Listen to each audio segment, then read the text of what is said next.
Bonjour à tous, merci beaucoup d'être parmi nous, participer aujourd'hui à ce direct autour de la politique actuelle du genre. Alors, je me permets un petit rappel important, nous sommes là ici pour nous poser des questions. Nous n'affirmons rien, nous essayons de constater des faits et de les analyser. Donc aujourd'hui, voilà, j'ai invité et j'ai l'honneur de recevoir des professionnels sur la question. Donc, pour commencer, je vais présenter les intervenants d'aujourd'hui. Nous accueillons Magali Pape, juriste d'entreprise. Bonjour Magali. Bonjour Anna, bonjour à tous. Merci beaucoup de nous rejoindre. Nous Merci à vous.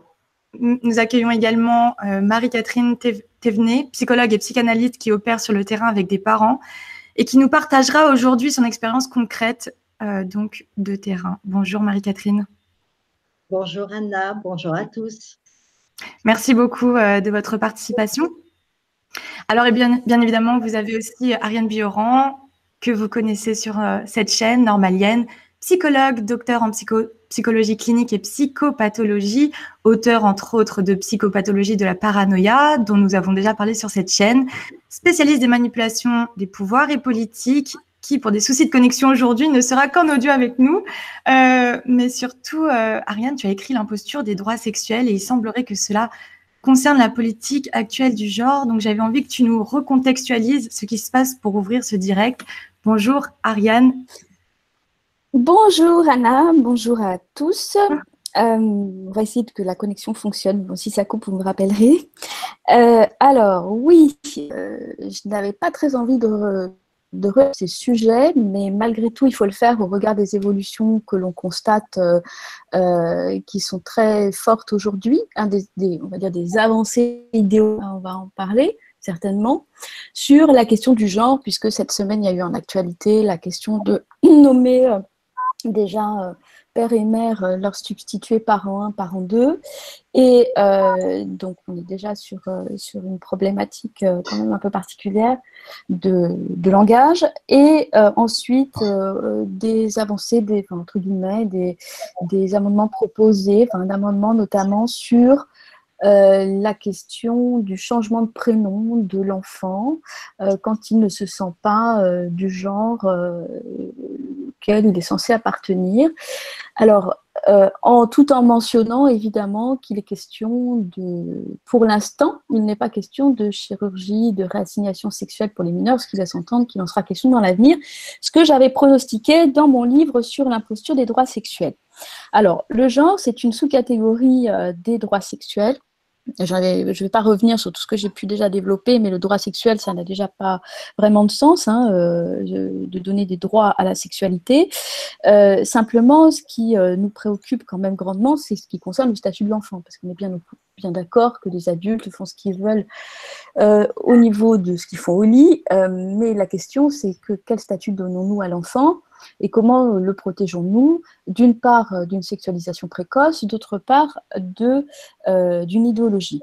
Alors, quand je parle d'idéologie du genre, je vais revenir à un document qui concerne ces fameux droits sexuels qui avancent à pas de géant au niveau international et au niveau européen vient donner des standards pour l'éducation sexuelle en Europe. On nous dit que ce n'est pas appliqué en France, c'est absolument faux. Vous le verrez certainement avec Marie-Catherine. Bien évidemment, c'est un document sur lequel s'appuient de nombreuses institutions françaises pour introduire l'éducation sexuelle des enfants en bas âge. Alors, vous savez que l'éducation sexuelle, il y a déjà la thématique du consentement de l'enfant. Alors, il y a tellement de choses à dire, mais simplement sur cette thématique, avant, elle n'existait pas, tout simplement parce que le consentement était lié à la majorité sexuelle. Maintenant, on a dissocié les deux, c'est-à-dire que l'enfant serait supposé avoir un consentement. Et cette doctrine du consentement est validée par le planning familial international dans sa déclaration des droits sexuels, mais également en France, sur son site, c'est-à-dire qu'ils ne veulent pas mettre de limite d'âge au consentement de l'enfant. Donc tout ça pour dire qu'on est sur une idéologie qui considère que l'enfant a un esprit critique, a une capacité de comprendre la thématique de la sexualité, alors que depuis la nuit des temps, on est bien d'accord que l'enfant est un être immature qui n'a pas de raisonnement justement totalement fini, et que bien sûr, il va falloir d'abord que l'éducation le conduise à maîtriser ses pulsions. c'est-à-dire je fais tout ce que je veux tout de suite et je suis dans la toute-puissance. Et maintenant, en fait, on va l'éduquer à une pulsion. Alors, la pulsion sexuelle. Bien sûr, la question du genre, elle intervient là-dedans, c'est-à-dire, c'est la question de la petite fille qui va se sentir différent, ou quand il sera un petit garçon, je vais résumer un peu grossièrement, hein, mais quand il sera un petit garçon, il va peut-être se sentir plus fille et la fille va peut-être plus se sentir garçon. Alors, la problématique, c'est que dans les standards pour l'éducation sexuelle en Europe, dans la matrice des 0 à 4 ans, il est marqué que l'enfant, donc il va falloir lui enseigner les identités sexuelles. Ne nous y trompons pas, il s'agit bien des identités de genre, puisque sur le texte en espagnol, il est bien marqué identidades de género, c'est-à-dire identité de genre. C'est-à-dire que, du point de vue de la psychologie de l'enfant, à un âge où l'enfant n'est absolument pas construit sur le plan de son identité sexuée, c'est-à-dire est-il fille ou est-il garçon, il va voir à quel point c'est important pour la construction psychique de l'enfant, eh bien, on va introduire de la déconstruction avant même qu'il ait pu construire sa propre problématique, sa propre structuration psychique là-dessus. Ce qu'on appelle tout simplement, et pour finir de contextualiser, je laisserai ensuite la parole, ce qu'on appelle le fameux complexe d'Oedipe, qui n'a rien à voir avec la vulgarisation qui en est fait, et qui est au contraire une sortie de tout climat potentiellement incestueux ou incestuel, puisque l'enfant va apprendre la différence des générations, apprendre la différence des sexes, et c'est-à-dire sortir de la toute-puissance infantile parce qu'il est l'un ou l'autre. Et je vais rappeler quand même que, et précisément parce qu'il n'est pas tout,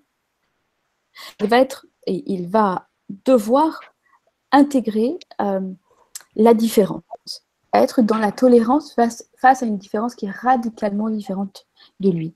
Je voudrais quand même rappeler que sexualité signifie étymologiquement séparer, hein, c'est la même étymologie que sécateur, donc la sexualité c'est le lieu de la castration, c'est-à-dire c'est le lieu du rond à être tout à la fois homme et femme et avoir besoin de l'autre comme complément pour pouvoir se réunir. Ça c'est dans l'étymologie. C'est dans la différence que se construit le désir.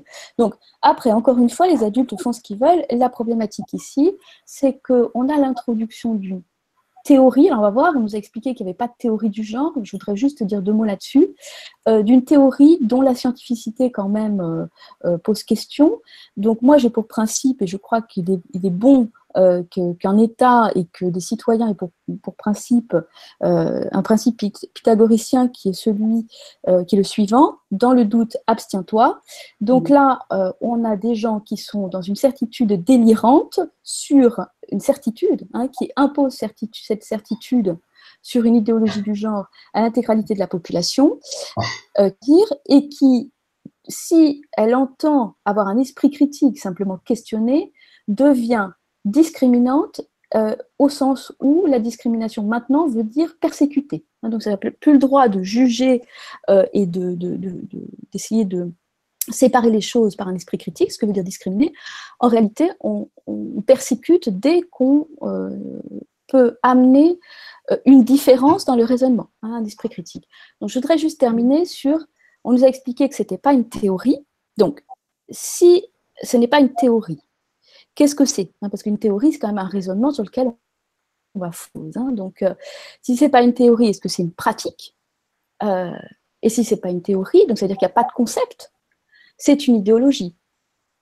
Donc, qu'est-ce que c'est le genre, sachant que, alors, on nous dit qu'on n'a pas le droit de l'utiliser quand même, cet argument, mais tout de même, le créateur du concepteur du genre au sens sexué, grammatical, littéraire, hein, John Money, un espèce de chercheur néo-zélandais qui intervenait dans les officines Kinsey. Je ne vais pas revenir sur ce qui était Kinsey, ni ce qu'il a promu, ni avec qui il a travaillé, mais tout de même, on peut quand même souligner les accointances de Kinsey, de criminels qui voyaient des orgasmes sur les nourrissons, avec un officier nazi, von Balusek, hein, qui lui faisait ses reports de ses crimes sexuels commis sur les enfants, hein, donc pour, disons, des recherches.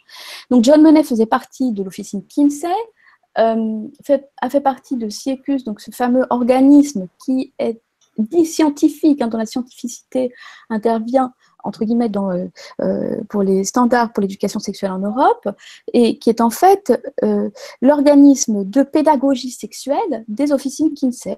Et pour finir, ce John Money, donc, dans sa théorie du genre, il a commis une chirurgie de réassignation sexuelle sur un bébé de 22 mois, lequel, une fois devenu adulte, s'est suicidé.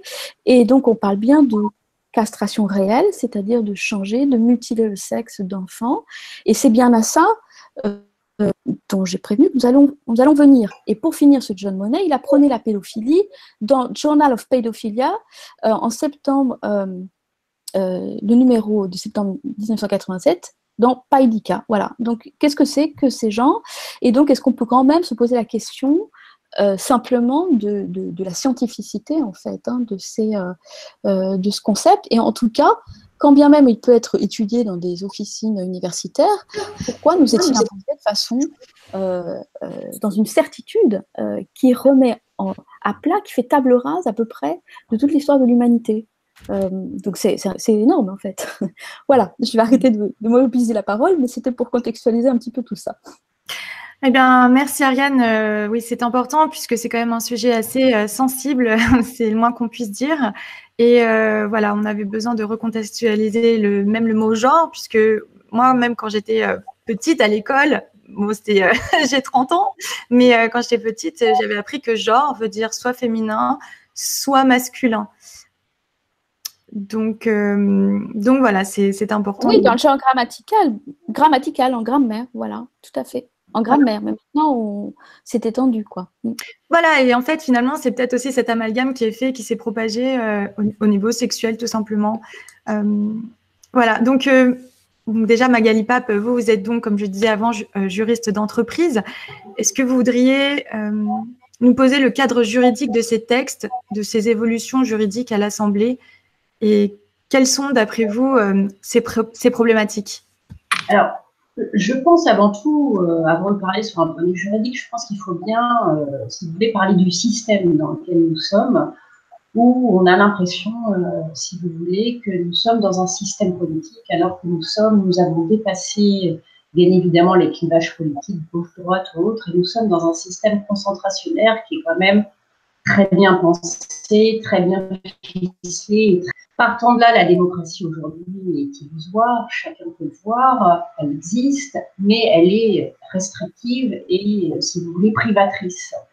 Donc, la caste dirigeante, si vous voulez, joue sur les mots. Il y a incontestablement un hold-up sémantique des mots, ce qui, en fait, fait une confusion générale, c'est-à-dire que les mots perdent leur sens. C'est comme Ariane, tu l'as soulevé et tu l'as expliqué, et vous également, Anna, sur le mot de genre, c'est-à-dire qu'en fait, il y a un amalgame sur tout.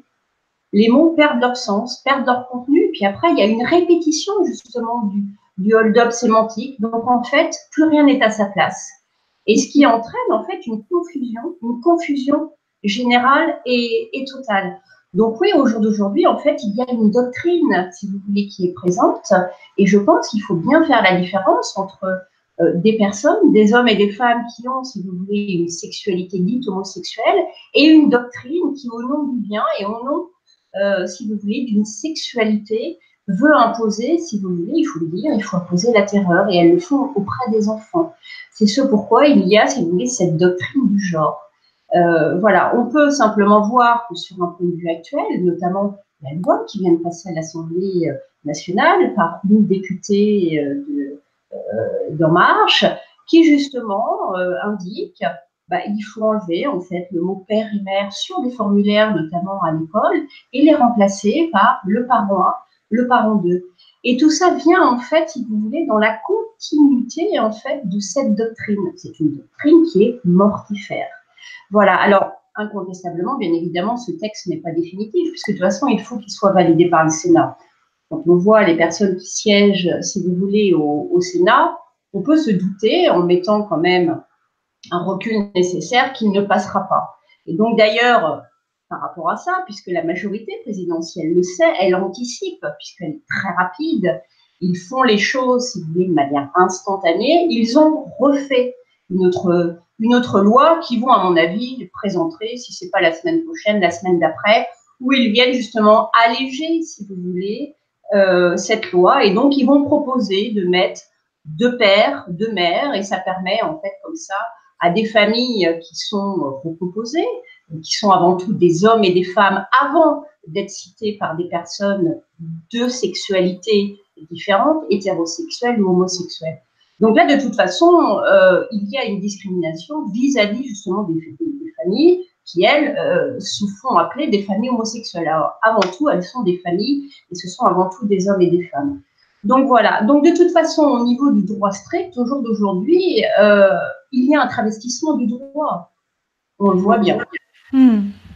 On peut faire aussi le constat. Le constat, il est très simple. La plupart des gens le savent. Les gens, d'ailleurs, disent il y a 2 poids, 2 mesures au niveau de la justice. Moi, je vais plus loin.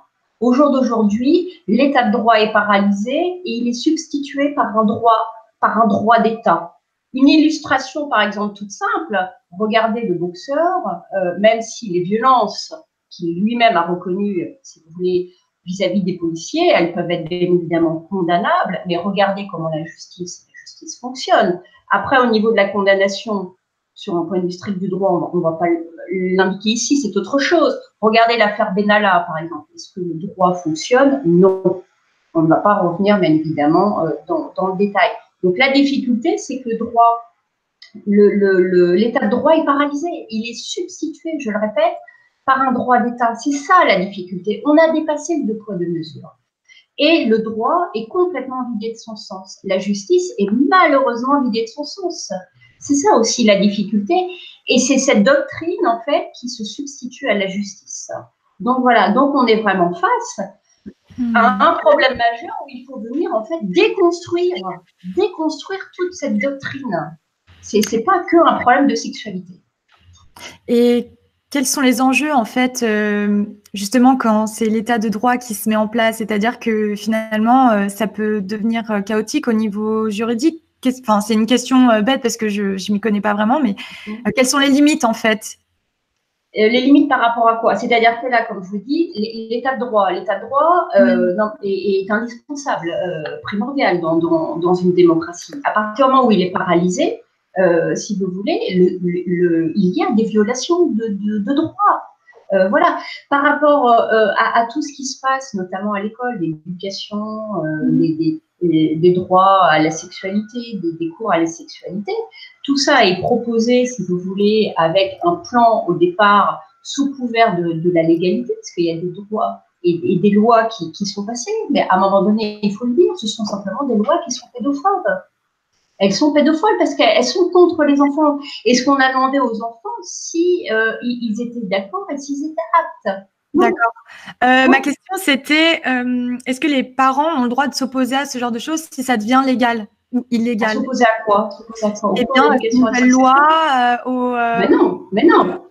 Vous ne pouvez pas vous opposer à une loi. Maintenant, une loi qui est votée, si elle passe à l'Assemblée, il faut qu'elle soit bien évidemment validée par le Sénat. Ensuite, si elle est validée par le Sénat, il faut qu'elle passe, si vous voulez, au journal officiel. Ensuite, il y a des recours. Mais tout dépend, si ce sont les députés, nous, en qualité de citoyens, on ne peut pas avoir de recours par rapport à ça. Il faut que ce soit les politiques, en tout cas les députés de l'opposition, qui, eux, fassent un recours. Après, il faut voir, il faut qu'il y ait au minimum 60 députés. Oui, ils doivent se lever et faire des recours. Aujourd'hui, il y a une gesticulation verbale et une hystérie collective qui empêche en fait d'avancer. En fait, c'est une fausse défense. Il faut contraindre la justice à fonctionner. Alors, évidemment, ça demande beaucoup d'énergie, mais la justice, elle fonctionne comme ça, si vous voulez. Au jour d'aujourd'hui, il y a des magistrats qui sont hyper professionnels, très intègres, mais toute la justice est en fait pipée, si vous voulez, par cette doctrine. Et donc, il y a une manipulation également qui est là. Je crois que, donc, Ariane, toi, tu es donc spécialiste des manipulations et pouvoirs et politiques. Oui, je voudrais apporter l'idée que notre système, en fait, les systèmes humains fonctionnent dans des dynamiques psychologiques. Et notre système fonctionne de façon de plus en plus instrumentalisée et perverse, paranoïaque, avec des lignes et des frontières de manipulation extrêmement problématique. Alors, on a vu sur la question des néologismes, c'est-à-dire problématique, c'est de créer des néologismes qui ne sont pas définis, qui ne correspondent pas en fait à l'histoire de la langue, et à partir de là, ça devient un fourre-tout, et c'est à partir de ces néologismes qu'on peut accuser les gens d'être contre ou d'être pour, c'est-à-dire sur la base d'une interprétation de ce que le mot peut signifier. Donc, ça, c'est déjà un premier problème qu'on rencontre aujourd'hui. Un deuxième problème, c'est comment pour reprendre le terme de Magali, des doctrines qui sont définies comme étant à la marge. Hein, je vais reprendre un terme de Judith Butler, hein, donc d'une défenseur du genre, hein, qui dit bien qu'elle travaille sur la marge. Alors, comment la marge finalement finit par imposer une norme? C'est quand même questionnant, puisque la question de la société, c'est comment est-ce qu'on vit ensemble, tous ensemble, dans nos différences. C'est-à-dire que précisément, c'est pas une marge qui va imposer une norme. Donc là, il y a quand même un glissement, et tout ceci n'a absolument rien à voir avec la question de persécution, sinon que la marge peut effectivement persécuter à un moment donné en voulant s'imposer comme certitude pour la majorité. Et ce qui me préoccupe de façon plus inquiétante, c'est comment une association, par exemple, telle que la LGBT, peut avoir un tel pouvoir d'imposer une doctrine au point même concept de LGBT-phobe, donc on serait phobique d'une association, et comment, ça j'arrive pas à le concevoir en fait, j'arrive pas à le mentaliser si vous voulez, et puis comment est-ce que du coup cette association s'arroge le monopole de représenter l'intégralité de la communauté homosexuelle. C'est aussi un autre questionnement, parce que personnellement je connais énormément d'homosexuels, j'ai des patients homosexuels qui ne sont absolument pas favorables à la politique de la LGBT, et qui la désapprouvent, et qui sont d'ailleurs beaucoup investis dans la protection des droits de l'enfant. Et ce que je voudrais rajouter, c'est que dans cette société au fonctionnement de plus en plus psychotique, paranoïaque, il y a une instauration de clivage, c'est-à-dire de séparation en groupes qui sont des faux groupes d'appartenance. Alors je vais expliquer ça parce que c'est très important. À partir du moment où, on va dire, c'est plutôt des figures classées politiquement d'extrême droite qui vont commencer à hurler pour la protection des enfants, par exemple, on va classer tous les défenseurs des enfants en extrême droite. Donc ça, c'est une première problématique. Donc ça, c'est des clivages, alors qu'en fait, on peut avoir des opinions politiques différentes, mais se rejoindre sur la protection des enfants, par exemple. Là, c'est quand même... Et de façon, il y aurait les homos qui seraient tous favorables à la politique LGBT, et les hétéros arriérés, méchants, etc., qui seraient défavorables à cette politique. Comme si le clivage était entre homosexuels et hétérosexuels. Alors qu'en fait, non. C'est-à-dire que ça n'est pas par votre sexualité que vous vous définissez. Et c'est très important, c'est-à-dire que ces fausses catégories d'appartenance nous obligent à choisir des camps qui sont des faux appartenants. Moi, personnellement, je peux avoir beaucoup plus d'affinité avec telle ou telle personne qui peut ne pas être de mes opinions politiques, ou qui peut ne pas être voilà, de toute façon je n'ai rien à dire de ma sexualité, de ma vie intime, mais avec qui je peux partager des valeurs. Or là, on sort que la valeur, ça ne se plus. La valeur, c'est une catégorisation de communautarisme sexuel, c'est-à-dire c'est la république des communautarismes sexuels, où, alors la valeur, c'est soit vous êtes homo, soit vous êtes hétéro, et ça vous oriente des camps idéologiques. Donc ça, c'est extrêmement grave, et on va passer sur un palier suivant, ces camps idéologiques sont projetés sur les enfants, c'est-à-dire que considérés comme un clivage, on va dire par exemple homo contre hétéro, hétéro contre homo, c'est une fausse opposition, est projeté sur l'enfant, c'est-à-dire que l'enfant est maintenant censé être porteur de ces problématiques, alors qu'il y a une différence de nature entre l'enfant et l'adulte. Et cette différence de nature est absolument gommée, puisque maintenant, les adultes projettent toutes leurs problématiques violentes d'adultes sur l'enfant, sans considérer que l'enfant, sa première caractéristique, c'est son immaturité. Immaturité biologique, immaturité physique, immaturité émotionnelle, immaturité intellectuelle. Et que précisément, il doit être protégé de tous les débats qui ne concernent pas sa propre éducation, dont je rappelle qu'il s'agit de l'aider à réfréner ses pulsions. Voilà, donc, et à acquérir justement un esprit critique. Je vais aussi rappeler que Freud n'a jamais dit que l'enfant était pervers polymorphe, il pouvait devenir pervers polymorphe sous l'effet de la séduction des adultes. Et que si l'adulte sexualisait l'enfant deviendrait inéducable. Voilà, donc on est bien dans ce genre de délire. Alors, c'est quand même important de remettre la priorité. Si on parle de l'intérêt supérieur de l'enfant, ce n'est pas pour y projeter des problématiques de clivage adulte entre des soi-disant communautés sexuelles. Je suis désolée, moi, j'ai bien plus d'affinité avec un tel ou un tel, et de toute façon, ça n'a rien à voir avec ce qu'il va faire dans son lit. Voilà. Absolument. Je voudrais... C'est vrai que merci de le rappeler parce que on se fait très souvent prendre en fait dans cette manipulation, et en plus j'ai l'impression qu'il y a aussi ce côté victime et enfin gentil et méchant. Il y a ceux qui sont persécutés, donc les victimes sont toujours les gentils puisque les persécuteurs sont les méchants. Donc voilà, on est tout le temps, on se sent presque obligé de faire partie d'un groupe qui rassemble plusieurs valeurs qui nous correspondent pas toutes finalement, et comme tu le dis si bien, c'est les affinités se créent surtout à la base par les valeurs et en rien avec la sexualité, puisque c'est là où finalement c'est eux qui sont discriminants dans ce cas-là. Donc c'est dommage. Je voulais demander justement à Magali qu'est-ce qu'il en est finalement pour une association telle que, mettons, LGBT, puisque tu prenais cet exemple. Donc voilà, je voulais demander juste. Loi 1901, association loi 1901. Voilà, association loi 1901.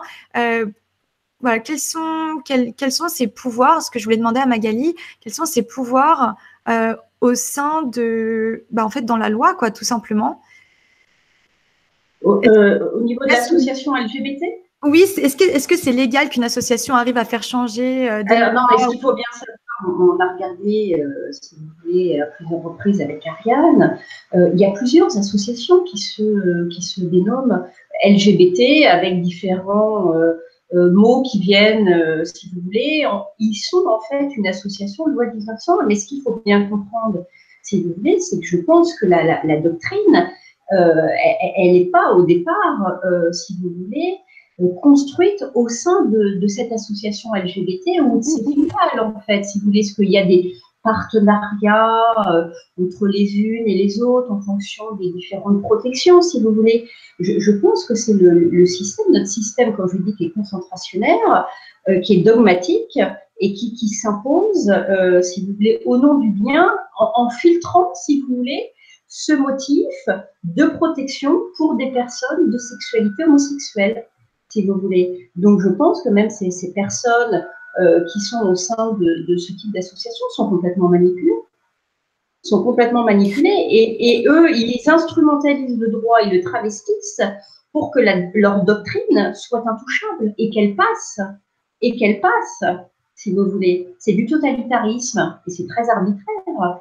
C'est-à-dire que je ne suis pas sûre qu'au jour d'aujourd'hui, tous les membres de ce type d'association LGBT et autres soient réellement défendus par rapport à ce qu'ils peuvent vivre au quotidien. Bien évidemment, ils vivent de la discrimination au quotidien, évidemment.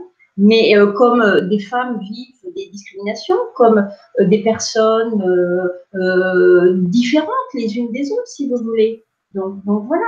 Ce qui est très dangereux au jour d'aujourd'hui, c'est de vouloir créer un délit qui s'appelle LGBT-phobe, voilà. Qui ne tient pas sur un point de vue juridique, qui n'existe pas. En revanche, il y a des rapports de l'Assemblée nationale qui l'indiquent. LGBT-phobe, elle l'indique, mais sur un point de vue strict du droit, ça ne peut pas être un délit. LGBT est la dénomination d'une association de 1900. Et de plusieurs associations regroupées sous cette bannière, en fait. Oui, alors il peut y avoir une discrimination sur la sexualité homosexuelle, entendons bien, mais pas une discrimination sur la doctrine, parce que LGBT, c'est une doctrine. Si c'est important de faire la différence. Et c'est fondamental. Et là où il y a toujours une confusion, c'est que même on voit différents documents, même sur le site de l'éducation nationale, où on le voit, et ils le citent. Mais c'est discriminatoire vis-à-vis d'autres personnes qui ne sont pas comme ces personnes-là. C'est-à-dire qu'il y a une double discrimination. Exactement. Alors, pourquoi cette discrimination sera-t-elle supérieure? C'est ce qu'on appelle du suprématisme. Et là, au jour d'aujourd'hui, moi, je dis attention, parce que tout le monde doit être respecté. Effectivement, la sexualité doit être normalement privée, ça ne regarde personne, ce que je veux dire. Ou alors les gens peuvent le dire, mais après, pourquoi est-ce qu'on met sur un point de vue secondaire l'homme ou la femme de par sa sexualité? On est avant tout des hommes et des femmes intellectuels. Avant d'être sexuel. C'est-à-dire que là, il y a une vulgarisation en fait de l'individu qui pose problème. On le voit pareil pour les enfants. C'est-à-dire qu'aujourd'hui, l'éducation nationale, les gamins ne savent plus lire ni écrire, c'est une catastrophe. Ça date pas d'hier, mais c'est une catastrophe. C'est-à-dire que le gouvernement, en tout cas la caste dirigeante, se préoccupe de l'intérêt sexuel aux enfants et de ne pas savoir s'ils ont acquis les fondamentaux. C'est une plaisanterie. Est-ce que c'est une plaisanterie? D'accord? Et c'est toujours très embêtant quand le gouvernement, quel qu'il soit, parce que là, on est quand même sous couvert d'un totalitarisme qui ne dit pas son nom, qui est complètement décomplexé par la pensée unique, mais qui vient en fait au sein des familles, dans leur vie, et qui prend en fait, d'une autre manière, une certaine filiation des enfants. Oui, c'est ça en fait la réalité. Pourquoi est-ce qu'ils veulent, pourquoi est-ce que cette loi indique on retire père et mère? Alors, certains vont penser que c'est anecdotique, c'est pas important. Mais pourquoi? Parce qu'ils n'ont pas encore pleinement conscience des enjeux en fait de ce système concentrationnaire, d'ailleurs qui arrive à bout de souffle, mais qui arrive en fait dans la finalité de ce qu'il pouvait faire. C'est pas pour ça qu'il va lâcher. Il ne peut que se durcir. Il ne peut que se durcir, puisqu'il faut bien comprendre, c'est que c'est très bien pensé, très bien ficelé, très bien verrouillé, et que ce qu'ils veulent, c'est une domination, si vous voulez, totale. Je dirais pas au-delà, mais c'est encore bien plus complexe que ça. Ariane va nous expliquer ça dans une seconde, mais je voulais déjà vous remercier parce que c'est très intéressant et ça nous permet aussi de comprendre que, en fait, comme vous dites, c'est une minorité qui commence à vouloir… Non, je ne parle pas d'une minorité, je parle d'une doctrine. Une doctrine qui… Moi, c'est mon point de vue. Je ne parle absolument pas des gens à titre personnel, ni des hommes et des femmes qui sont ou pas au sein d'une association type LGBT. Je parle d'une doctrine. Je pense que les gens sont victimes d'un système complètement fou, et que c'est une paranoïa, si vous voulez. C'est un délire ambiant. Et c'est hors contrôle. C'est hors contrôle. Et si je peux me permettre de terminer quand même sur ma démonstration sur le fait d'avoir enlevé cette loi, que les mots père et mère ont été enlevés des formulaires de l'école. Comme j'ai dit, certains pensent que c'est anecdotique parce qu'ils n'ont pas encore peut-être pleinement conscience de la réalité ou ce qui se trame en fait derrière, parce que la masse est complètement manipulée, tout est confus. C'est en fait comme un bourreau qui harcèle sa victime. Il y a une sorte aussi de syndrome de Stockholm, et les gens, pour la plupart, sont tellement sidérés par ce qui se passe qu'ils ne savent pas quoi faire. Mais c'est normal, c'est tellement sidérant que, voilà, c'est-à-dire qu'on retire en fait les valeurs du socle de notre civilisation, qui n'a rien à voir avec un type ou non de sexualité. C'est un problème de socle de civilisation. Et au jour d'aujourd'hui, pourquoi il y a un grave problème? C'est-à-dire il y a des personnes qui n'arrivent plus à faire la différence entre le bien et le mal. Tout est confus. Non, mais là, en fait, je pense qu'on est rentré aussi dans dans l'émotionnel. C'est-à-dire que c'est vrai que j'ai reçu des commentaires de personnes et je lis leurs commentaires qui me disaient « Oui, mais moi, par exemple, j'ai eu 2 mamans et j'aurais bien aimé ne pas avoir à remplir la case papa parce qu'il n'y en a pas. » Et donc, je pense que c'est normal. Et c'est légitime. Voilà. Mais est-ce que du coup, tout le monde, en fait, Mais on ne peut pas prendre malheureusement un cas particulier. Une loi. Non, c'est pas un cas particulier, parce qu'il y en a beaucoup. Mais regardez, par exemple, les enfants, ils ont un parent qui est décédé. Ils font comment? Alors, ce qu'il faut quand même bien comprendre, c'est qu'il y a quand même quelques années, la femme qui était seule, divorcée, séparée ou veuve, était complètement criminalisée à l'école. Ah ben oui, ça, il faut le dire, si vous voulez. Il y a jusqu'à 15 ans, peut-être encore 10 ans, hein, même si elle avait une situation convenable, elle était complètement criminalisée parce que la société n'acceptait pas qu'une femme soit seule, si vous voulez, et qu'elle puisse élever ses enfants. Donc, il y a un problème, il y a un retournement deux situations. Et comme je le dis, on ne peut pas faire une loi, si vous voulez, pour des changements comme ça de la société. Oui, On peut après trouver, je pense, en interne à l'école, des possibilités pour éviter de mettre en danger psychique les enfants. Et au niveau juridique, qu'est-ce que ça engendre en fait la dénomination parent 1 et parent 2 du coup? Comment ça engendre quoi? La loi, elle est passée, si vous voulez. Donc, ce que je veux dire, c'est-à-dire, est-ce que les enfants seront appelés à leurs parents, parent 1, parent 2? C'est une bien question sûr. mais je suis obligée de le… Non, c'est tout à fait légitime. Par contre, comme je vous l'expliquais tout à l'heure, la loi, il faut qu'elle soit validée par le Sénat. Oui.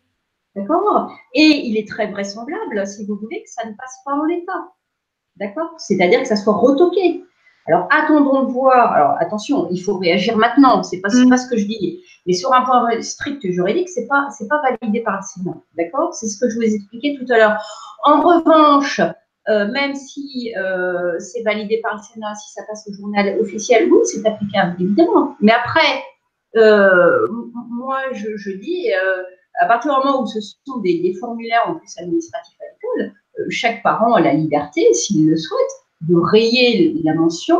Ce que je veux dire, vous voyez, c'est-à-dire qu'en plus de ça, faire une loi pour ça, si vous voulez, faut vraiment s'interroger sur un point de vue, si vous voulez, psychique, quoi. Je pense que, bon, déjà, au jour d'aujourd'hui, il y a quand même des choses bien plus importantes, si vous voulez, que ça. On voit que les gens, si vous voulez, n'arrivent pas à manger et n'ont pas de travail. Oui, non, il y a des priorités autres, ça, c'est sûr. Voilà. Donc, c'est complètement décadent. Il y a une décadence qui est majeure, quoi. Bien sûr. Et puis, oui, c'est sûr que les… Alors, ça ne veut pas dire que ce n'est pas important pour certaines personnes, si elles se sentent, si vous voulez, si elles sentent un certain malaise. Mais le problème, c'est qu'à chaque fois, dans n'importe quelle situation, chacun de nous, on peut ne pas s'y retrouver. Voilà. Mais en fait, et on peut se sentir mal ou discriminé. Mais la justice, la loi, elle n'est pas là pour servir, si vous voulez, une personne ou deux. La loi, elle est d'intérêt général. Et la loi ne doit pas venir, à titre privé, se mêler dans les familles et dans la sexualité.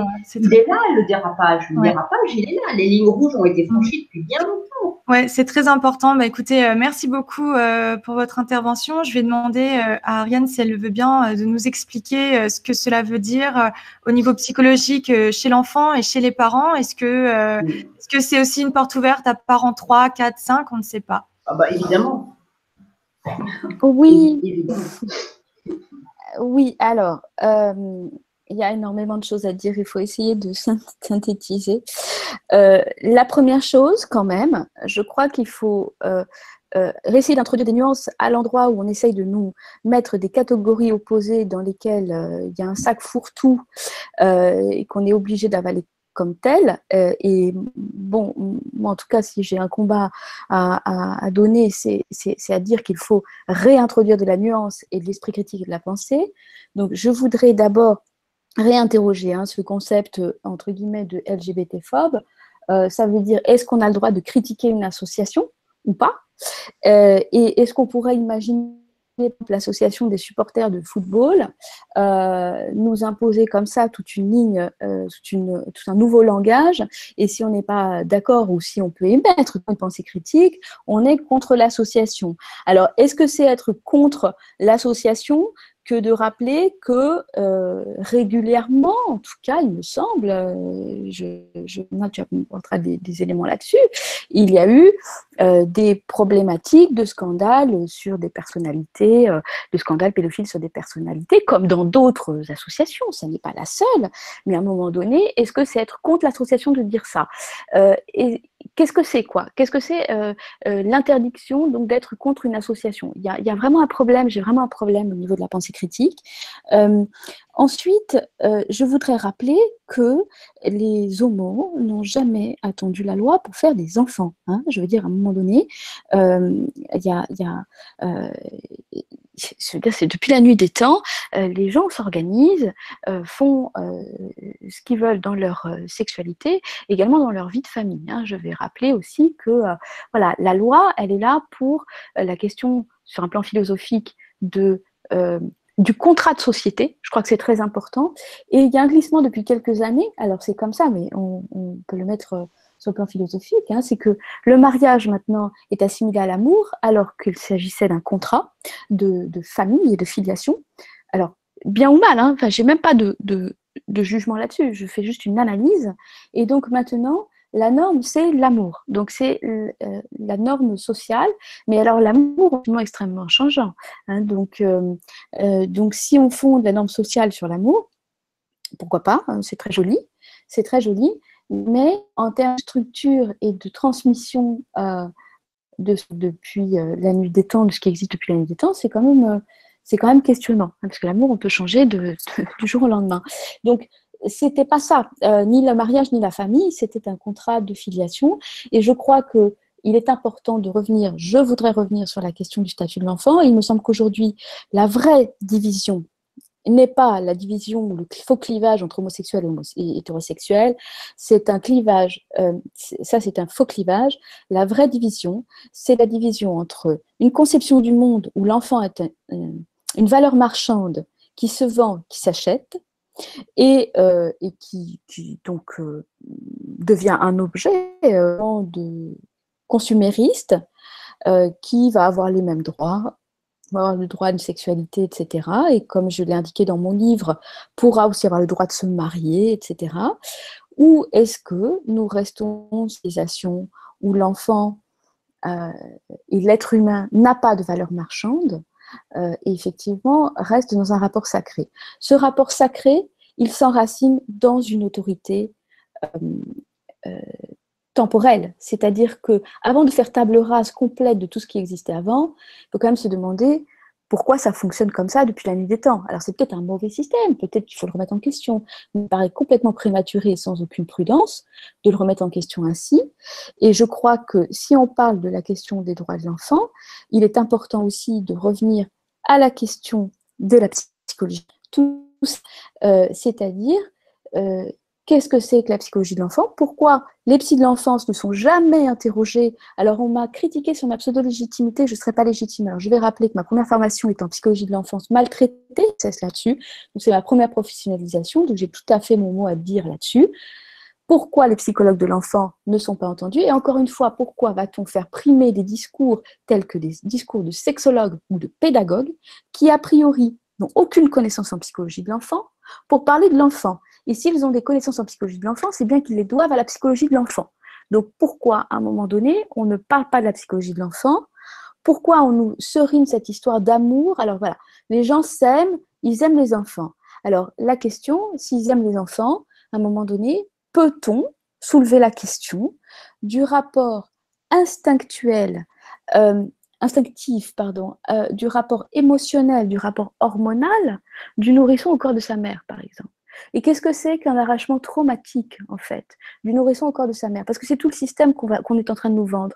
Donc moi, je crois que la ligne de démarcation maintenant, aujourd'hui, elle est entre les gens qui sont OK pour dire que tout a un prix, que finalement, l'ado peut se prostituer pour payer ses études, que finalement, le corps a une valeur marchande, et l'humain a une valeur marchande, et les autres, hein, qui considèrent que l'être humain a une dimension sacrée, et qu'elle se retrouve effectivement autour de la naissance, autour de la problématique d'incarnation et autour de la problématique de filiation. Parce que c'est vraiment intéressant de voir que ce qui nous permet de nous construire, d'abord, c'est la connaissance de nos origines. Hein. Donc, c'est d'où l'on vient. D'où l'on vient. Alors, évidemment, on peut ne pas aimer sa famille, on ne peut pas aimer ses parents biologiques, on peut être adopté, etc. Mais la question des origines, c'est une question fondamentale sur le plan des origines. Or, la paranoïa, c'est pardon Anna, je vais finir, c'est la psychose qui dénie les origines, c'est-à-dire qui dit on s'en fout des origines. Donc c'est quand même intéressant.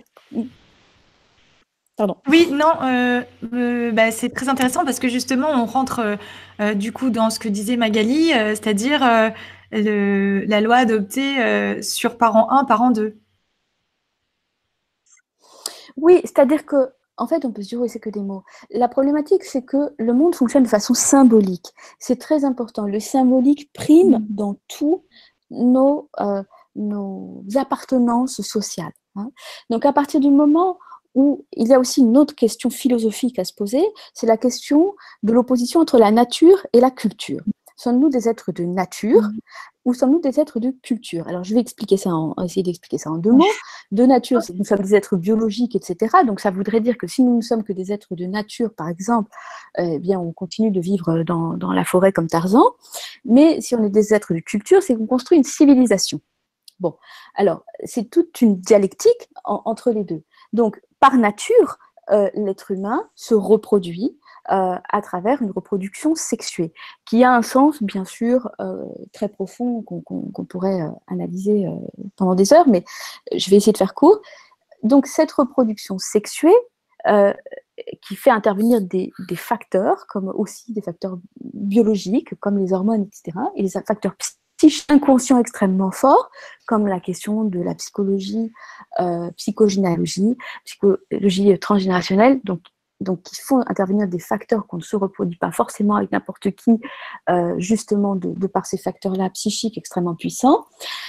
Ça, c'est une question biologique. Après, on peut dire, voilà, on va essayer de contrôler, par exemple, la reproduction. Hein, on va introduire de la civilisation, parce que finalement, peut-être les femmes, elles ne peuvent pas avoir des enfants tous les ans. Hein, c'est un petit peu compliqué pour elles, etc. Donc, on va introduire de la civilisation.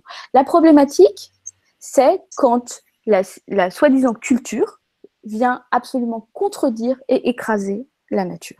Et je crois qu'on en est là, c'est-à-dire qu'au lieu d'être une passion de la problématique de la nature, c'est-à-dire comment on fait pour se civiliser, pour se raffiner, pour essayer d'introduire justement du civisme et du respect, en fait, hein, tout simplement pour notre humanité.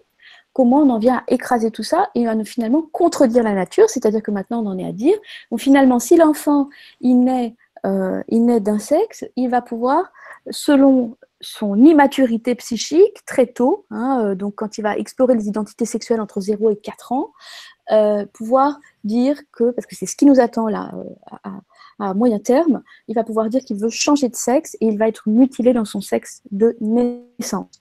Donc, ce qui va contredire des facteurs hormonaux, ce qui va contredire des facteurs psychiques, ce qui va contredire, en fait, effectivement, cette loi naturelle. Donc, je crois que la mesure, l'équilibre, c'est précisément de trouver d'essayer de trouver l'équilibre entre les facteurs naturels et les facteurs culturels.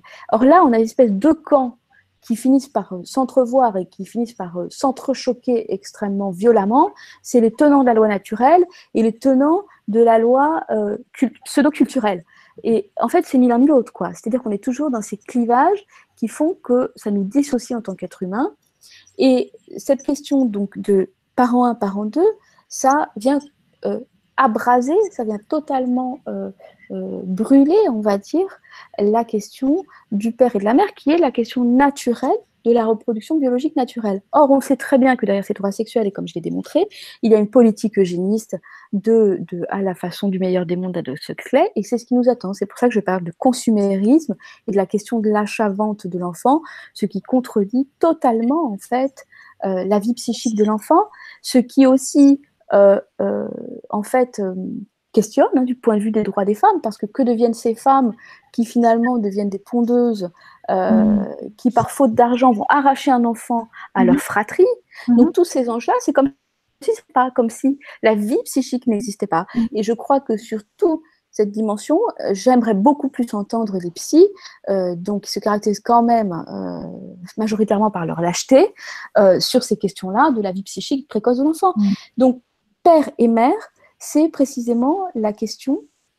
On n'est pas, encore une fois, je crois qu'avant, il me semble, en tout cas ceux que je connais, les couples homosexuels qui ont des enfants, ben oui, il y avait 2 mamans ou 2 papas, et puis on s'arrangeait pour faire un enfant avec le couple homo de sexe opposé, et puis l'enfant connaissait son papa et sa maman. Donc ce qui déjà ne contrevenait pas à la question de la filiation, puisque l'enfant connaissait ses origines, et ce qui est le socle pour se construire sur cette terre, c'est de connaître nos origines. Et ça, c'est fondamental. Ensuite, la question de la différence sexuelle, puisqu'on nous dit qu'on est intolérant à la différence, mais la différence sexuelle, c'est dans la différence sexuelle que naît la reproduction biologique. Et ceci est très important, puisque c'est précisément dans l'alliance des contraires que vient la création. Hein, donc sinon, il n'y a ni désir ni création. Ça ne veut pas dire qu'on ne peut pas, je veux dire à titre, dans son exception, encore une fois, ou dans sa vie personnelle, faire ce qu'on veut. Mais ce qui est préoccupant, c'est le glissement, en fait, de normes qui ont structuré l'humanité parce qu'elles sont dans le prolongement de la question de la loi naturelle et que c'est à transformer. C'est-à-dire que la femme reproductrice, ce n'est pas la femme. La femme, c'est beaucoup plus que la question de la reproduction sexuée de l'enfant. Mais c'est ça aussi. Oui, voilà. parce que quand on dit parent 1 ou parent 2, finalement, c'est plus forcément ni la maman ou les mamans ou le père. Et finalement, c'est dire que demain, mon professeur peut devenir mon parent 1 ou parent 2, quoi. Ou mon enfant peut devenir mon parent. Parce que c'est bien ce que j'ai analysé dans l'imposture des droits sexuels, dans mon livre, c'est qu'à un moment donné, l'enfant, il n'y a rien qui le contredit dans les textes, tout est open bar là-dessus, va peut-être pouvoir se marier, lui-même décider d'avoir un enfant. Voilà, il peut se marier par exemple avec son parent, avoir un enfant, etc. C'est-à-dire qu'on est dans l'explosion totale des repères générationnels, des repères sexués, et donc de la protection de l'enfance, puisque la protection de l'enfance, elle vient bien de la différence de nature, c'est-à-dire du petit être extrêmement sans défense, qui vient dans la génération d'après. Et c'est parce qu'il y a une génération d'après qu'il y a une génération d'avant, et donc il y a la possibilité d'une humanité. Et ça, Hannah Arendt l'a extrêmement bien décortiqué, en rappelant bien que tout le monde devait avoir une fonction conservatrice, parce qu'en plus les gens ils se réclament d'Hannah Arendt, c'est total quoi. Une éducation conservatrice parce que c'est conservateur que l'enfant va pouvoir trouver, sinon elle est où sa place. Et donc on est dans une espèce de confusion totale là qui est impulsée par les passionnés du pouvoir, comme je l'ai analysé, pour introduire un monde à la Aldous Huxley où la liberté est assimilée à la jouissance immédiate du plaisir sexuel, alors que la liberté, c'est tout le contraire. C'est bien sûr précisément sortir de l'immédiateté de ces pulsions, et où, en fait, on a une espèce de conditionnement comme ça par la jouissance immédiate, c'est-à-dire par la dopamine. Hein. Encore une fois, on va retomber à la question de la dopamine, c'est-à-dire au contrôle total des peuples. Et effectivement, un enfant qui ne sait pas d'où il vient, c'est-à-dire qu'il n'a pas la moindre idée de ses origines, et bien sûr qu'on va nous sortir les bébés éprouvettes, si ce n'est pas déjà dans les starting blocks, et qui a été acheté, peut se vendre. Hein, c'est-à-dire, il n'est plus réduit qu'à un stade d'objet. Et ça va être très, très, très compliqué, évidemment, pour ces enfants-là, dans leur vie psychique, de se construire en tant qu'adultes. Voilà. Je crois que tout ça, il faut le mettre sur le tapis. Simplement, je n'estime pas détenir des vérités. Je crois que ces questions méritent amplement d'être posées et qu'avant de faire table rase de l'histoire, de la langue, hein, c'est-à-dire qu'on est en train de faire table rase et de créer une nouvelle langue. Attention, ça c'est toujours les totalitarismes qui... La langue, elle a une histoire, ça plaît pas, c'est comme ses propres parents, ils nous plaisent ou ils ne nous plaisent pas. Voilà, on peut même avoir des parents absolument affreux, mais ils sont nos parents. C'est-à-dire qu'à un moment donné, il y a un principe de réalité. Et ce qui est très important, c'est que Freud n'avait pas dit autre chose, en fait, que pour rentrer dans la communauté humaine, et l'anthropologie de Lévi-Strauss n'a pas dit autre chose, on doit intégrer ce qu'on appelle le principe de réalité. C'est-à-dire, ça ne nous plaît pas, mais c'est comme ça. C'est-à-dire que on est castré dans notre toute-puissance, mais c'est comme ça. Ça, c'est le réel. Sinon, on est dans le principe de plaisir. Je fais ce quand je veux, et ça, c'est le chaos annoncé absolu, ce que le philosophe Hegel a appelé comme premier stade de la liberté anarchique, c'est-à-dire c'est tout sauf la liberté, tout sauf la liberté, c'est une prison qui a une apparence de liberté. Ouais, c'est ce que j'allais dire finalement, quand il n'y a pas d'ordre, ben c'est le chaos, et c'est pour ça finalement que voilà les personnes comme nous, comme moi, on voit toutes ces lois, parce que bon, je connais pas le droit, je suis pas psychologue, etc. Nous on le voit surtout d'un côté empathique, c'est-à-dire bah oui, tout le monde devrait ne pas se sentir mal à l'aise de ne pas mettre maman ou papa s'ils n'ont pas de papa ou pas de maman, etc. Mais en quoi, en fait, c'est pour ça qu'on a ce débat, c'est surtout qu'il y a une idéologie qui est derrière, il y a des enjeux qui vont beaucoup plus loin que ça, et que ce débat stérile qui crée d'ailleurs des divisions entre les peuples. Maintenant, c'est hétéro et homo, alors que, enfin, tout ça, c'est clairement manipulé dans les strates supérieures. Et en plus, ce qui est aussi terrible, c'est qu'il parle pour tous les homos. C'est-à-dire qu'on en connaît plein des homos qui sont pas OK avec ce genre de choses. Oui. Voilà, bah écoutez, écoute Ariane, si tu veux rajouter quelque chose, sinon je vais donner la parole à Marie-Catherine qui, elle, est psychologue. Non, donne la parole à Marie-Catherine. Oui, très bien, sûr, merci. Très important. Merci beaucoup. Donc Marie-Catherine, voilà, qui est sur le terrain, qui travaille avec les parents. Et je ne sais pas si votre micro marche, Marie-Catherine. Est-ce que vous m'entendez, Anna? Voilà, parfait, parfait. Oui, donc vous êtes sur le terrain et vous voyez en fait les conséquences finalement de ces lois, de ces changements qui perturbent la famille tout simplement, quoi. Et les enfants. Oui, oui. Ah bah, surtout les enfants. Donc moi, je suis sur le terrain en tant que psychologue clinicienne, puisque je travaille en cabinet. J'ai supervisé des équipes d'enseignants. J'ai travaillé avec le conseil général, avec des équipes d'assistantes sociales et d'éducateurs. Donc je suis sur le terrain. Je suis aussi sur le terrain en tant que lanceuse d'alerte quand j'ai pris connaissance des standards pour l'éducation sexuelle en Europe. Alors, tout ce qui a été dit de la part de Magali, d'Ariane est très, très, très important parce que ça illustre sur le terrain ce qui est en train de se passer.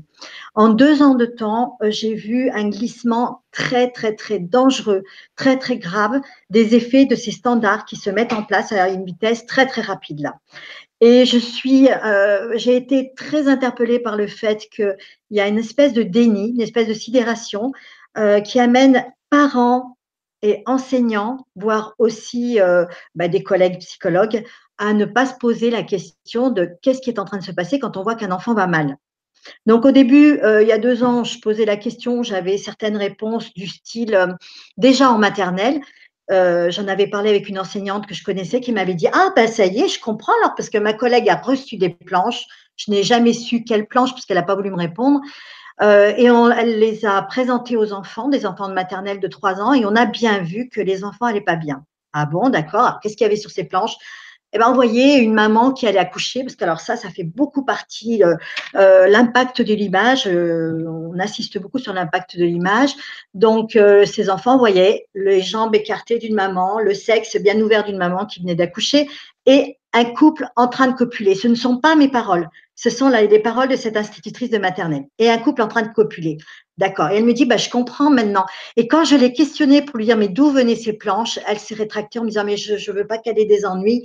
Ce que je veux dire par là, c'est que déjà depuis 2 ans à peu près, petit à petit, j'ai vu comment ça se mettait en place et la confusion que ça générait parce que les personnes concernées en parlent sans pouvoir expliquer. Et quand on soulève, on commence à dire, il y a peut-être problème par rapport à l'enfant, elle se retire, elle ne peut rien en dire. Ce que j'ai entendu aussi beaucoup, et même de la part de collègues, c'est des personnes qui m'ont répondu « Ah, mais c'était donc ça parce que ça a dû nous arriver aussi, puisque mon fils est rentré de l'école. » Et c'est une situation que j'ai entendue très, très souvent.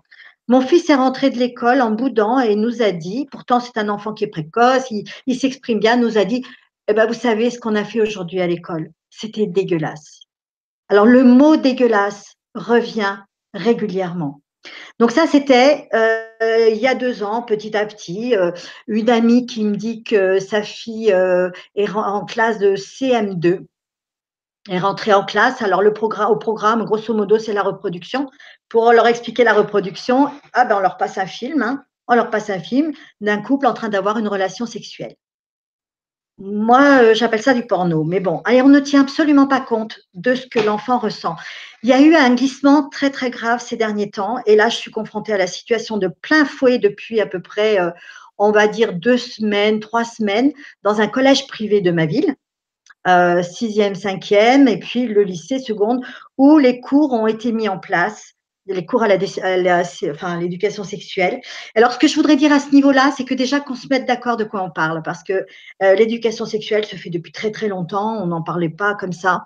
Aujourd'hui, l'intitulé est très flou. Quand on parle de confusion, c'est exactement ça, c'est éducation à la vie affective et sexuelle, ou alors éducation à la vie affective et intime. Et il y a aussi, et ça, je l'ai perçu parce que ça m'a été dit par mes patients, par les jeunes, éducation à la vie affective, sexuelle et au plaisir. Nous y voilà. éducation, plaisir. Je ne vois déjà pas comment les deux termes vont ensemble. Or, dans ces situations-là, je n'ai pas eu de jeunes qui ont dit « allez bien » par rapport à ça. Ils ne vont pas bien, ils se sentent complètement intrusés. Et dernièrement, il y a eu quand même des réactions physiques très, très violentes. Et on est dans le post-traumatique avec des vomissements, des cauchemars, ne plus pouvoir dormir, des jeunes qui se sont mis à aller très, très, très mal. Pourquoi? Parce que dans cette éducation à la vie intime, on leur a donné des détails quand même qu'ils n'ont pas à avoir sur les outils, comment mener sa sexualité. Et là, on est dans la sexualité adulte. Et ça, c'est très, très grave. Parce qu'on est dans le traumatisme et qu'on ne sait pas, enfin, tous ces traumatismes d'ordre sexuel, on sait très bien que ça provoque une déstructuration et que ça touche complètement le développement de l'enfant, à tel point que c'est pas dit que même en cours de thérapie, on peut récupérer la situation. Alors, j'ai proposé aux parents de porter plainte. Ça, c'est quelque chose que je veux signaler parce que c'est très important. Donc, ils sont allés les uns après les autres, ils sont allés à la gendarmerie, qui, en temps normal, auraient pu prendre la plainte pour corruption de mineurs parce qu'on est dans la corruption de mineurs, et qui ont refusé de prendre la plainte en disant c'est une affaire d'académie, d'école, écrivez à l'académie. Voilà. Donc, l'académie ne fait pas tout puisqu'on est dans le délit. On est dans le délit de porter atteinte à l'intimité. On porte atteinte, c'est une agression sexuelle. Il faut savoir de quoi on parle aujourd'hui. Et qui dit agression sexuelle, dit symptômes graves. Et les symptômes graves, on les a eus.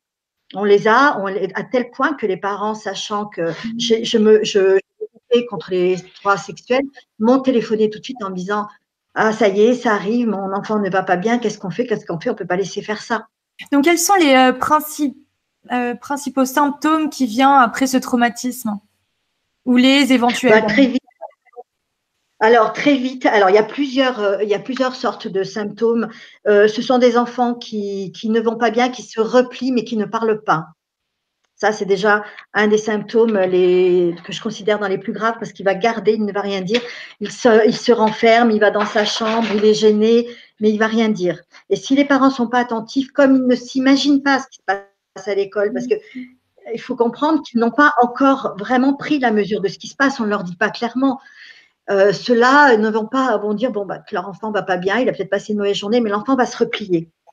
Les symptômes après massifs d'enfants qui ont la chance de pouvoir parler, je pense, dans leur famille et qui peuvent s'exprimer, eux, sont sortis en pleurant, première réaction en pleurant, en disant « Maman, on m'a parlé de ça », alors en l'occurrence en 6e, du toucher vaginal dans le détail. « Maman, mais qu'est-ce que c'est? C'est sale, j'ai peur ». D'autres qui sont rentrés et se sont mis à vomir, ont vomi le lendemain, ont vomi pendant 2 jours, ils n'ont pas pu aller à l'école. Et ils veulent y retourner parce qu'ils vont retrouver les copains et les copines, mais malgré tout, ils n'ont pas pu y aller. Oui. J'ai proposé aux parents de les emmener chez le médecin et notamment une petite jeune fille de seconde a dit à sa mère « Je ne veux pas aller chez le docteur, je ne veux pas en parler, je ne veux plus en parler ». Et puis, trouble du sommeil ou alors sommeil agité avec cauchemar. Et on a vraiment ces figures-là qui, pour moi, sont des symptômes très, très graves. Et quelles sont les conséquences sur l'adulte? La conséquence sur l'adulte, c'est déjà cette atteinte à sa vie intime, c'est comment il peut construire son désir. Parce que quand on est intrusé comme ça, on ne peut pas se construire dans le désir. Ce sont des comportements antisociaux. Ariane l'a expliqué avec Freud, qui dit que l'enfant devient pervers polymorphe s'il a été soumis à une séduction précoce et malsaine. Ce sont aussi toute la panoplie, boulimie, anorexie, tous les symptômes graves qui montrent que le développement est entravé, le développement de l'enfant est entravé. On peut demander à Ariane ce qu'elle en pense. Oui, bien sûr. Alors, attendez, je m'en occupe tout de suite. Mais du coup, on retrouve aussi beaucoup de conséquences qu'on retrouverait chez des victimes de viol et c'est assez impressionnant ce que vous dites. Voilà, Ariane. Alors, ce que je voudrais quand même expliquer aux gens de façon très simple, c'est que la vie psychique de l'enfant lui permet de construire du fantasme.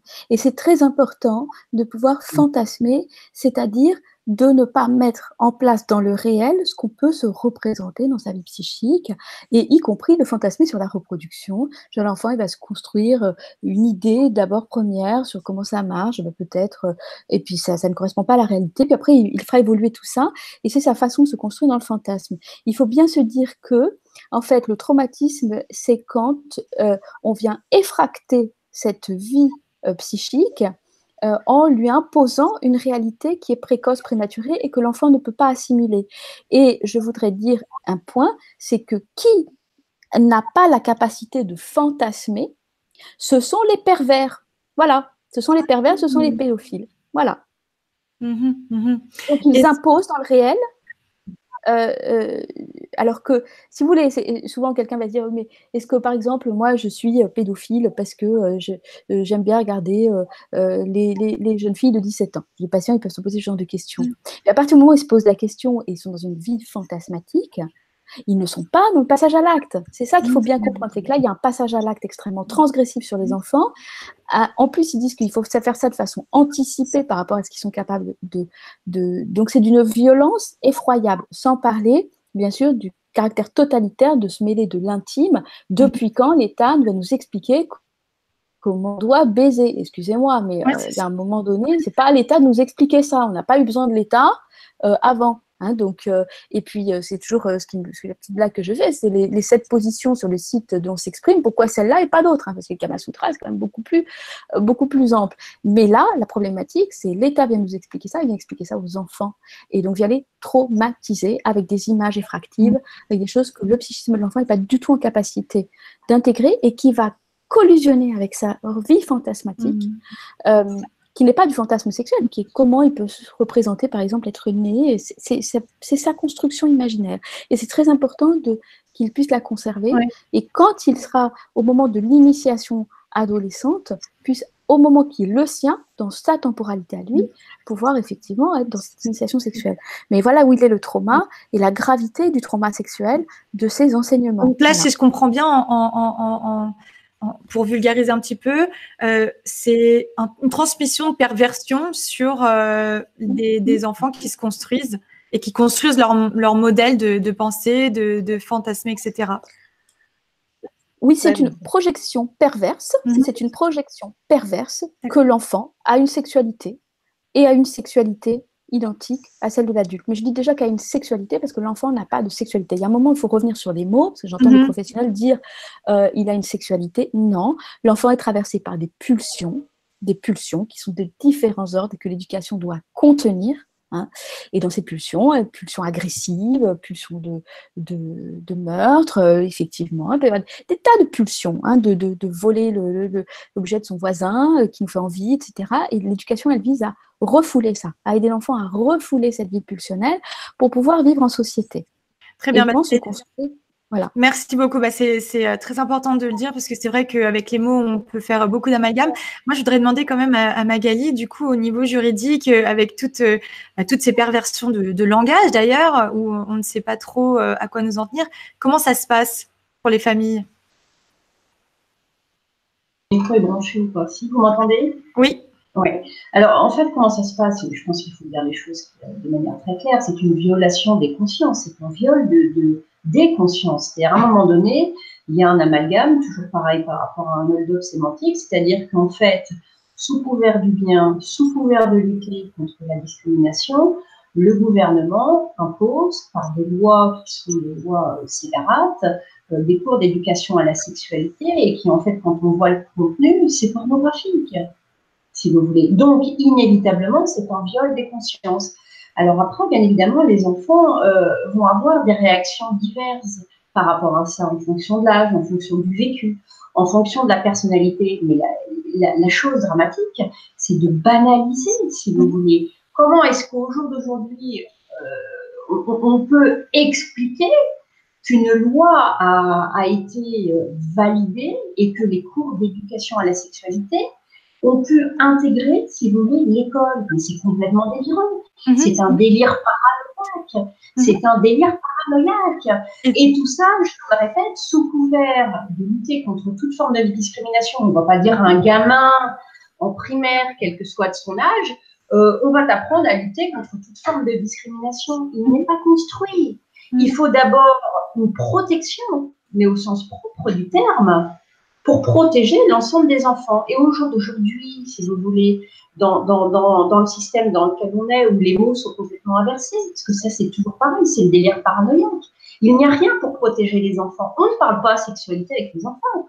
Si les enfants ont des questions sexuelles, c'est à eux de les poser. C'est eux qui vont chercher les adultes. C'est eux qui demandent. Mais ça devient une problématique quand les enfants sont initiés à la sexualité alors qu'ils devraient être impossible. On ne peut pas, au jour d'aujourd'hui, admettre, cautionner et laisser faire une initiation à la sexualité des enfants. Et du coup, comment ça se passe parce qu'il y a aussi maintenant, il faut que les enfants, lorsqu'il y a eu viol sur mineurs, il faut qu'ils prouvent qu'ils n'étaient pas consentants. Toutes ces choses. Alors là, c'est autre chose. Hein. Oui. Ça n'a rien à voir. Mais ça va aussi dans le même sens. C'est-à-dire qu'il y a l'initiation, mais ça va être difficile avec cette initiation pour les enfants. De manière globale, si je peux me permettre de terminer justement sur la violation des consciences des enfants, il faut que les parents aussi se responsabilisent, pardon de le dire. C'est-à-dire, c'est pas parce qu'on met nos enfants à l'école qu'on ne s'interroge pas sur ce qui se passe à l'intérieur de l'école, parce qu'il y a toute forme de violence. Il peut y avoir des violences physiques, il peut y avoir des violences morales et des violences psychiques, notamment la violation de conscience avec ses cours d'éducation à la sexualité. Un enfant sur 10 dans les classes est victime de harcèlement. Ce sont les stats, c'est clair, c'est net. Donc voilà, au jour d'aujourd'hui, combien d'enfants ou adolescents se suicident, mais c'est un acte qui est consécutif par rapport à une forme de harcèlement. Alors après, qui sont les bourreaux? Est-ce qu'il y a des formes de co-responsabilité? Très certainement. Mais à un moment donné, il y a une négation qui est totale et qui vient en fait dans le délire de la paranoïa. Oui, si est-ce que c'est pas un harcèlement lorsque l'enfant il est constamment à l'école présenté à la sexualité alors que finalement il a juste pas envie. Enfin, on le voit. Avec mais de toute façon, qu'il ait envie ou pas, il n'est pas en mesure de savoir ce qui est bon pour lui. Il n'est pas en mesure de savoir ce qui est bon pour lui. Donc, de part… Même nous dit que si, c'est du harcèlement sexuel. Oui, mais moi, je dirais que c'est une violation de conscience. C'est encore bien plus grave que le harcèlement. Parce qu'au jour d'aujourd'hui, dans la société, on peut tous plus ou moins être victime de harcèlement par rapport au délire des uns et des autres. C'est un mot qui perd un peu son sens. Oui, mais l'école, là, est obligatoire, donc c'est encore différent. Non, c'est l'instruction qui est obligatoire. L'instruction est obligatoire, voilà. Oui, c'est du harcèlement, mais c'est aussi une violation de conscience. Et c'est là où c'est un délit qui est beaucoup plus grave. Très bien. Si vous voulez. Donc, on ne peut pas accepter, sous couvert du bien, sous couvert de lutter contre toute forme de discrimination, que nos gamins soient explosés sur un point de vue psychique. Si vous voulez, c'est non. Très bien. Tout cela est fait, en fait, pour asservir les enfants, c'est-à-dire en fait déconstruire la matrice de l'enfant pour qu'il soit uniquement pulsionnel, pour qu'il ne puisse plus réfléchir. Oui. Alors déjà qu'ils ne savent pas bien écrire, pas bien lire, ils décrochent, regardez le nombre de décrochages scolaires, depuis maintenant 10 ans, il y a à peu près 200 000 gamins qui font du décrochage scolaire, à différents âges, si vous voulez. Donc, au jour d'aujourd'hui, on va avoir des individus qui vont être, si vous voulez, perturbés par des choses qui ne les concernent pas. C'est-à-dire, on leur en parle par effraction psychique. Il peut y avoir des enfants qui ont une maturité et qui demandent des choses. C'est pas la même chose que d'imposer. Entendons-nous bien. C'est pas la même chose. Et inévitablement, non, pardonnez-moi, je termine là-dessus parce que c'est important. Inévitablement, il va y avoir au cours de leur vie une dissociation. Si vous voulez. Bien sûr. À partir et il faut apprendre quand même, avant toute chose, qu'on a quand même des valeurs, on ne se comporte pas comme des animaux, si vous voulez, et que au départ, il y a des valeurs. On ne peut pas tout exploser comme ça. Oui. C'est ça, c'est une explosion psychique. Mais en plus de ça, c'est-à-dire qu'il y a des enfants qui peuvent avoir des troubles par rapport à ça, d'autres qui n'en présentent pas. Mais c'est une bombe à retardement. Bien sûr. C'est une bombe à retardement. Et c'est pour ça que je voudrais redonner la parole à Marie-Catherine pour qu'elle nous en parle un peu plus. Donc, et je terminerai là-dessus, pardon. Il faut au jour d'aujourd'hui que les magistrats se lèvent. On ne peut pas laisser dans des écoles, si vous voulez, une doctrine qui ne dit pas son nom, et qui vient exploser les enfants sur un point de vue psychique. Les magistrats doivent se lever. On ne peut pas, ce n'est pas possible, si vous voulez. Alors après, par exemple, en classe de terminale, on inculque aux ados, si vous voulez, toute forme de discrimination et que éventuellement ils dérivent sur un point de vue sexuel, mais pas avant. Un enfant mineur est un enfant mineur. C'est-à-dire, au jour d'aujourd'hui, il faut un droit de protection à l'enfant mineur, c'est impératif. Alors, bien évidemment, on va avoir dans notre arsenal juridique des possibilités de protection. Mais au jour d'aujourd'hui, c'est comme un droit, ça n'a rien à voir, à une sécurité, si vous voulez, et un droit alimentaire. Au jour d'aujourd'hui, dans un totalitarisme qui ne dit pas son nom, il faut renforcer l'arsenal juridique. Il faut un droit à la protection de l'enfant, ou même aux personnes, si vous voulez, dans une situation de vulnérabilité, comme les personnes âgées, si vous voulez. Et au jour d'aujourd'hui, il faut absolument décomplexer, si vous voulez, le totalitarisme. C'est extrêmement, extrêmement dangereux. Absolument. C'est très, très dangereux. C'est très important ce que vous dites. Et les magistrats doivent se lever. Il faut impérativement que l'état de droit ne soit plus paralysé. Il faut remettre les choses. Arrêtons de travestir le droit. Arrêtons de faire des sauces en prenant un article de loi, puis un autre, et en faisant quelque chose qui en fait ne ressemble à rien et qui dit ce contraire. On est dans une confusion totale et puis il y a un manque de professionnalisme. On ne s'improvise pas. En fait, il faut une cuisine, c'est ça en fait. Comme bon leur semble, on est en plein délire. On est en plein délire. Ça devient très préoccupant. Ça dessert finalement la population au final, puisque ceux qui se retrouvent discriminés, c'est ceux qui veulent aussi s'exprimer, ceux qui veulent… Ah bah là, on parle plus, pardon, de discrimination, on parle d'affaiblissement, si vous voulez, et de contraintes psychiques et psychologiques. Et il y a une atteinte grave à l'intégrité. On va même au-delà. Ce que je veux dire, c'est inouï. Moi, quelqu'un qui est à peu près sensé peut quand même s'interroger comment ça se fait. Est-ce qu'on met une doctrine sexuelle dans les écoles? Mais attendez, ça n'a pas de sens, quoi. Ouais, ça n'a rien à faire là. Bon, écoutez, je vous remercie. C'est extrêmement intéressant et très important ce que vous dites. Je voudrais juste terminer parce que ça va faire 1h20 qu'on est en direct. Oui, c'est vrai qu'on est long. Demander mais merci beaucoup. C'est très, très important ce que vous dites. D'ailleurs, je mettrai dans la barre de description pour vous retrouver Marie-Catherine. Bon, Ariane, vous la connaissez déjà, mais je mettrai aussi son lien. Voilà, que Marie-Catherine nous explique ce qu'elle voit sur le terrain. Et les conséquences, tout ça psychologique, et aussi peut-être même les futures conséquences sur toute une population qui sera éduquée sexuellement trop tôt. Allez-y Marie-Catherine, vous avez la parole. Oui, je pense que ça a été très très riche ce live parce que les choses fondamentales ont été dites. Moi, sur le plan théorique, tout a été dit. Sur le plan vraiment du terrain, ce que je voudrais souligner, c'est que on parle beaucoup, on nous bassine beaucoup avec cette espèce d'égalité, alors que on n'écoute pas les enfants. Écoutons les ados. Ils le disent. On ne veut pas de cette éducation sexuelle. Ils parlent en groupe dans la ville où je suis, on les a entendus parler en groupe. Tu as entendu ce qui s'est passé, on n'en veut pas. Ils parlent entre eux. Tu y es allé, c'était obligatoire. Moi, je voulais pas y aller. Moi, j'ai peur, je ne veux pas y aller. Ils parlent aux parents, mais c'est pas pour nous. C'est eux qui sont capables de dire aux parents. Mais tu sais, je crois que c'est pas pour nous. On est trop jeunes. Moi, j'ai pas aimé. C'est dégueulasse, c'est dégoûtant. Si tu savais, je peux pas tout te dire. Ils sentent très bien. Ils savent pas l'exprimer, mais ils sentent que cette éducation à la sexualité les intruse, touche leur intimité et les fait aller mal. Donc, ils arrivent à mettre des mots. Et là, on en est au stade des symptômes. Donc, l'évolution est très, très grave, est vraiment très, très grave.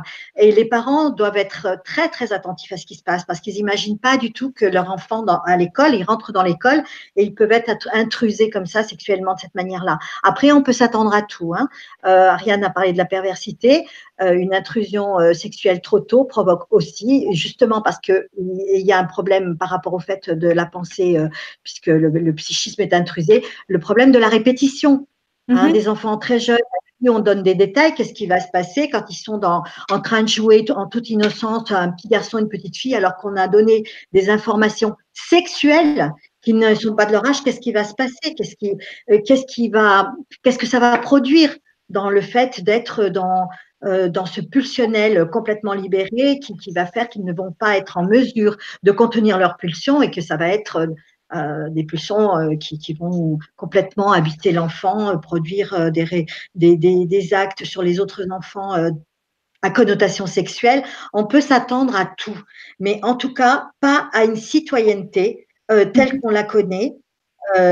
Comme disait Ariane, avec maîtrise des pulsions, maîtrise.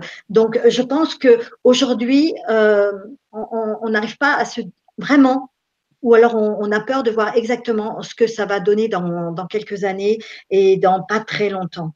Ça va donner des jeunes complètement incontrôlables, complètement piégés, prisonniers de leur pulsionnel. On les formate, mais aussi on les intruse et on provoque vraiment une pathologie très, très grave et qu'on ne pourra pas récupérer.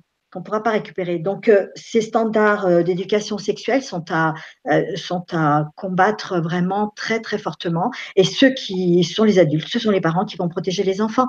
On ne peut pas laisser faire. Ils sont piégés dans ce qui leur arrive. Ils rentrent à l'école, ils ne s'attendent pas à ce qui va leur arriver et ils sont agressés sexuellement. Je crois qu'il faut dire les choses comme elles sont. C'est une agression sexuelle.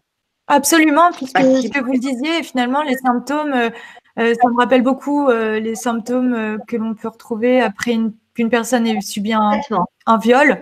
Et du coup, j'imagine, mais dites-moi si je me trompe, que, d'après, si j'ai bien compris, que l'enfant qui va se développer ne pourra pas se développer dans son potentiel maximal, puisqu'il va être soit refermé sur lui, soit dirigé par ses pulsions. Tout à fait. Donc, ce sont des personnes qui vont avoir des problèmes psychologiques très, très graves. Est-ce que vous diriez que ça ferait aussi des bons esclaves, entre guillemets, à l'œuvre, parfaits? On peut dire ça, puisqu'ils ne peuvent pas se développer en tant que citoyens, avec l'esprit critique nécessaire au fait d'être des adultes qui pouvons assumer notre responsabilité et faire des choix en connaissance de cause. Ça, ce n'est pas possible. Quand le psychisme a été intrusé comme ça, on ne peut pas se développer en tant que citoyen. Donc, effectivement, oui. D'accord, c'est très intéressant. C'est vrai qu'il y a des personnes qui pourront dire, oui, voilà, les enfants, on comprend, mais après les ados, c'est-à-dire que c'est vraiment démocratisé aujourd'hui que la sexualité fasse partie de l'éducation chez les ados. Donc, qu'est-ce que vous avez à dire là-dessus? En tout cas, là, j'ai parlé. Alors, je ne sais pas si j'ai bien compris la question, mais je parlais d'enfants, mais je parlais d'ados aussi, de pré-ados et d'ados. C'est-à-dire qu'aucun n'est préparé à recevoir ce pornographique comme ça dans une institution qui fait autorité et réagissent tous mal. C'est très important parce que… Pardon, excusez-moi. Ils réagissent tous avec des symptômes graves, que ce soit en primaire ou que ce soit en maternelle ou que ce soit en seconde, par exemple. Intéressant. Et par les quatrième, troisième, les quatrièmes à qui on montre ce film sur l'accouchement, qui est un film qui a été fait par un homme qui a filmé sa femme. Hein, ça n'a aucune valeur pédagogique ni scientifique. Il a filmé sa femme et on balance ça à l'école. Donc, on le fait rentrer dans le registre de l'incestuel, hein, parce qu'il rentre dans l'intimité du couple et on balance ça à l'enfant qui ne peut pas supporter l'image violente quand même du sang, du plastique, etc. Et puis aussi de ce regard entre le couple. Donc, tous les repères sont bousculés et au niveau du sexuel, on est dans l'incestuel, on est dans l'agression sexuelle, on est enfin dans toutes les perversions. Ouais, c'est clair. Bah, déjà, rien que moi, à 30 ans, je suis pas sûre que je veuille regarder cette vidéo, pour être honnête. Mais en plus, est-ce que les repères de l'autre, c'est-à-dire moi en tant que garçon qui voit l'autre comme pour assouvir mes pulsions, est-ce qu'il y a pas il y aura un problème dans le couple? Et justement, après aussi, dans la filiation, est-ce que ça perturbe pas cette idée de famille? Complètement. Et j'ai entendu des jeunes filles dire, moi, j'aurais jamais d'enfant après avoir vu cette vidéo. Bah, bien sûr, il y a de quoi être traumatisé. Et d'accord, bah écoutez, et est-ce que vous avez d'autres... Pardon. On est dans le traumatisme. On est dans les troubles post-traumatiques. Et comme vous dites, qui sont irrécupérables. Ben, pour certains, oui. Pour beaucoup, oui. D'accord. C'est pour ça qu'il faut prendre la mesure de la gravité des faits et que les parents protègent leurs enfants. Aujourd'hui, on ne peut plus laisser aller nos enfants à l'école en toute tranquillité. Très bien. Ce sont des bombes à retardement et on sait que ça ne peut pas donner quelque chose de sain et de protégé parce qu'on peut s'attendre à tout. D'accord, très bien. Bah, écoutez, on va terminer cette entrevue. Si vous avez un exemple à nous donner concret, en plus de ceux que vous nous avez donnés, si vous en avez un qui vous tient à cœur de nous partager, de façon à ce que les parents ou même les adultes comprennent les enjeux de ces standards, entre autres. Par rapport aux enfants à l'école? Oui. Et la précocité, enfin, l'éducation sexuelle précoce, quoi. Ouais, bah moi, je vais vous parler en 2 mots de cette situation en 6e d'enfants. Alors, c'est un point écoute jeune, ce sont des intervenants d'un point écoute jeune qui ont fait cette éducation sexuelle. La directrice a interdit la présence des enseignants. Ce point écoute jeune est constitué d'un psychologue clinicien, d'une éducatrice spécialisée et d'une conseillère familiale. Le psychologue n'était pas là et ils se sont retrouvés avec l'éducatrice spécialisée et qui leur a donné tous les détails en ouvrant une mallette, puisqu'ils ont une mallette du ministère de l'Éducation nationale avec un clitoris en 3D, avec des lubrifiants, avec des sextoys, avec un sexe en érection sur lequel on met le préservatif.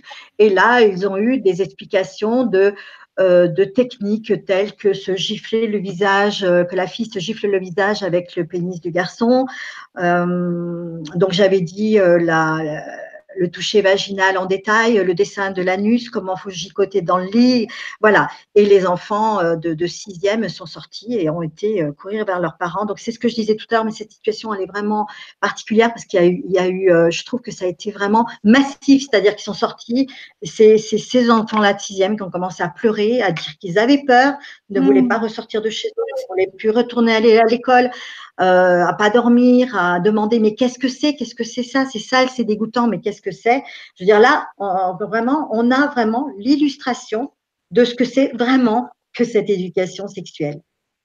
Très bien. Et ben, écoutez, je vous remercie. Vous êtes toutes les trois passionnantes et c'est aussi intéressant enfin d'entendre des professionnels s'exprimer sur la question. Voilà, je voudrais juste terminer en disant que nous sommes juste en train de nous poser des questions. Moi, je me pose des questions parce que je suis complètement perdue dans ce marasme qui est à la fois idéologique, mais qui rentre en politique et qui rentre aussi dans les écoles.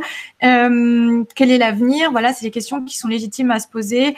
On ne montre personne du doigt. Encore une fois, j'espère que les personnes auront la décence de comprendre notre discours qui se veut plus vers la justesse que dans un délire paranoïaque de contre ou contre. J'espère que là, voilà, vous aurez bien compris. C'est ce que disait Ariane tout à l'heure en remettant le contexte. Je voulais vous remercier. Vous êtes des femmes formidables. Donc, merci beaucoup, Ariane, Magali et Marie-Catherine.